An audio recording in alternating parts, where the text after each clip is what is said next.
Hello po mga kapatid, nawa po ay nasa maayos tayong lahat at tayo po ay patuloy lang na saliksikin ng ating sarili kung paano po tayo makaganap na makasunod tayo, na hanapin natin sa ating puso ang ating Panginoong Diyos. Isa po sa isi-share ko sa inyo mga kapatid, isa sa kaalaman na naunawaan ko sa biyaya po ng ating Panginoong Diyos na ang ating panalangin, ito po yung sandata natin na panlaban po natin sa lahat. Halimbawa, gusto natin sumunod sa utos ng ating Panginoong Diyos. Siyempre, unang-una ang kalaban po natin dito ay ang ating sarili. Unang-una po ang ating kaisipan.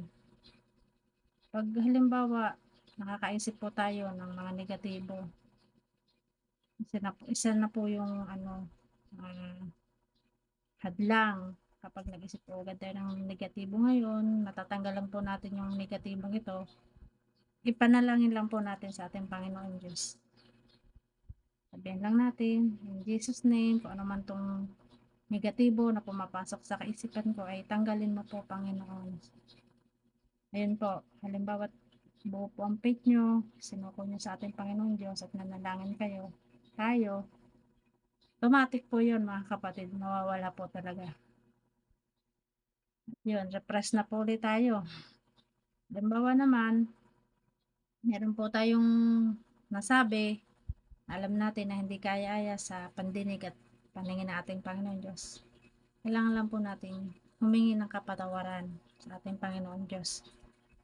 At siyempre, tatandaan natin lahat ng ginagawa natin, hindi pwedeng paulit-ulit.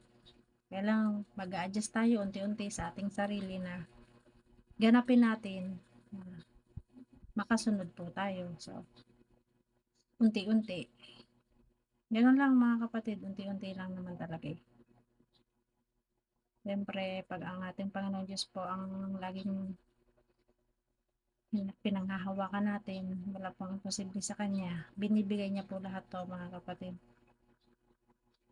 Yung mga hope natin, kaya napakasarap po sa pakaramdam na ang Panginoon Diyos po ay lagi nating nararamdaman ang Kanyang presensya. At kayo po makakapagpatotoo niyan sa sarili niyo. Lagi ko pong sinasabi na kailangan po, tayong sarili po ang gaganap. Hindi po natin makikita yun sa iba na tayo magsasabi na hindi sila nakakasunod. Kailangan po, sarili po muna natin ang ganapin natin at sa pahintulot natin Panginoon Diyos, ma-share po naman natin sa iba itong mga biyaya niya sa atin. Na una nga po ang pagkakaroon ng maayos na pangunawa at kaalaman na nagmumula po sa ating Panginoon Diyos. Sapagkat kung tayo po ay may ganun, sa sarili pa lang po natin, naunawaan na po natin kung ano po yung mga utos ng ating Panginoon Diyos at mga salita niya. Hindi na po tayo magdedepende sa sinasabi ng iba. Kasi sa sarili pa lang po natin, kaya na po nating ipaliwanag ito, kaya na po natin itong ipatotoo sa ating sarili. Ganun mga kapatid, hindi tayo maliligaw, hindi tayo magdedepende, hindi tayo malilito sa sinasabi ng iba.